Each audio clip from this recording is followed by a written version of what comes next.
Hello, today we are discussing reflexology. While reflexology feels similar to massage, it is a unique therapy with its own separate education, certification, theory, and practices. During a reflexology session, a variety of specialized techniques which feel similar to a combination of massage and acupressure are applied to reflexes to promote balance and mind-body integration.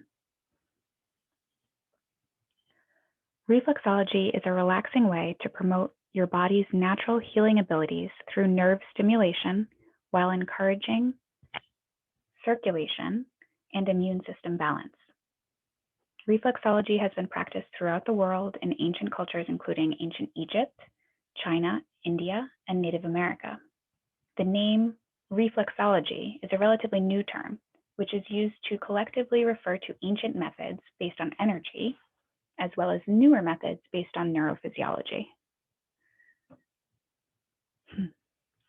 The foundation of reflexology is that the macrocosm is represented in the microcosm, or the microcosm represents the macrocosm. Essentially, this means that the small parts represent the whole. And this is reflected in the different types of reflexology. So the face represents the entire body, the hand represents the entire body, and so does the foot, as well as the ear.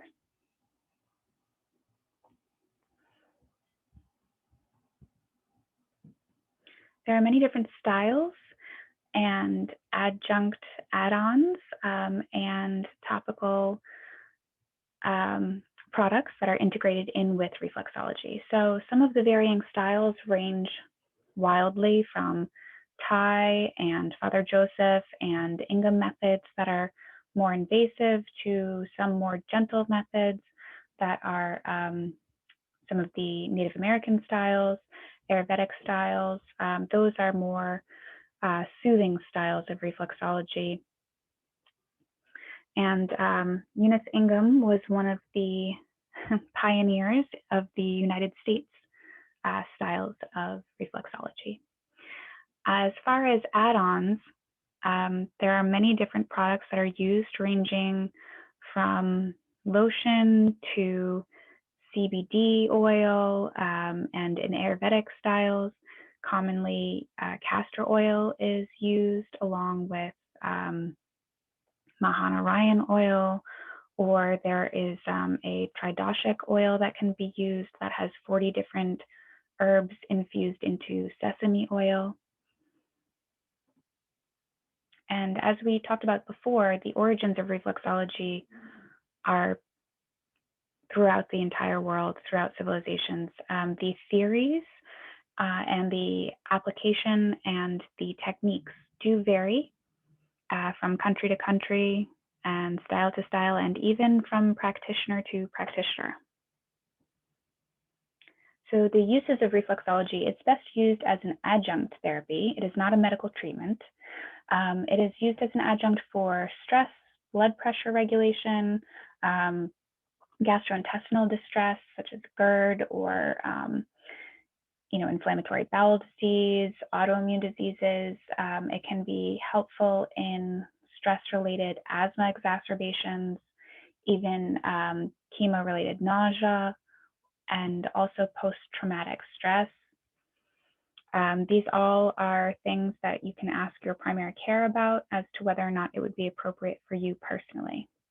And reflexology is pretty much useful for anything stress-related. So talking to your primary care, these are some things that you want to make sure you ask. You want to make sure you ask if you have any contraindications to reflexology. You want to ask if you have any health issues that reflexology is helpful for. You want to ask your primary care what it is important that you tell your reflexologist. You also want to ask if you take any blood thinners, or if you're at a high risk for blood clots, or if you've had blood clots in the past. Reflexology as touch therapy. So reflexology is a great way to learn the positive nature of touch. It can help connection, between parent and child. It can help connection between family members, loved ones. Workshops can be a really great way to experience reflexology together. It can also help post-trauma. It can help people relearn touch as a positive experience. So, what is a session like? First and foremost, it is super important to use the bathroom. There's nothing worse than getting body work when you have to pee.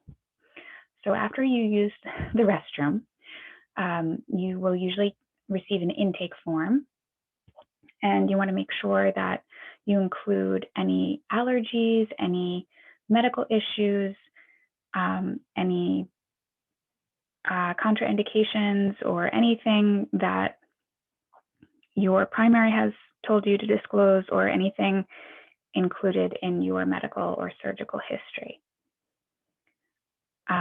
You will discuss after that usually your preferences and a little bit about yourself.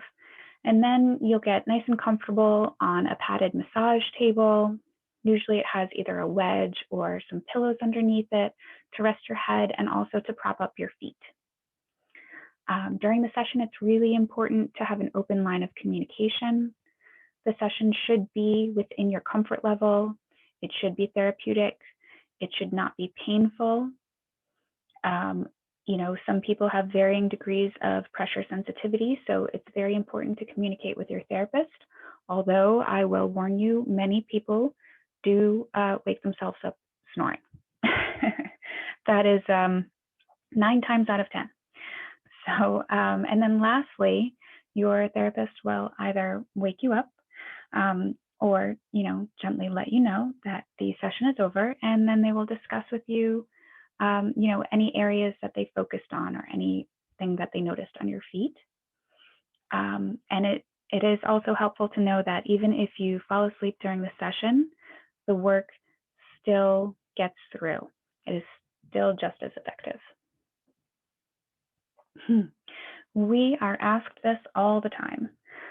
What about my feet? I need a pedicure. Don't worry. Most practices have heated towels that we soak in essential oils, or we have foot scrubs, or even foot soaks in basins before your session. So when you book your appointment, it's always a good idea to ask so you know how to prepare for your appointment, but most practices will wash your feet before the session begins. And as far as pedicure goes, no one's looking at your toenails. Most of the time is spent looking at the bottom of your feet. Finding your practitioner.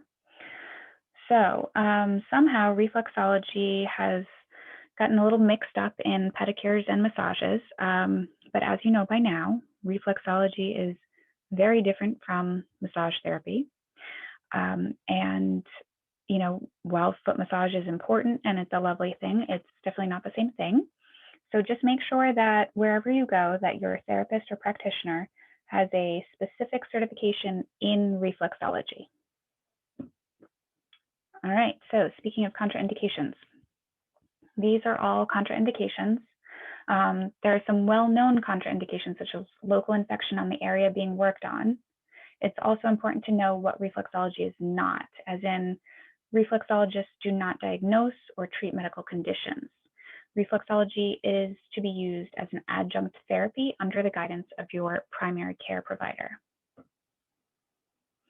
And lastly, please feel free to reach out for any reason at all, questions, comments, concerns. You can find us on the web at holisticri.com. We are located in Providence. We also have lots of fun online classes and education on our website, as well as energy medicine health coaching and our nurse health coaching as well. Or you can call us at 401-300-5010, and we can't wait to meet you.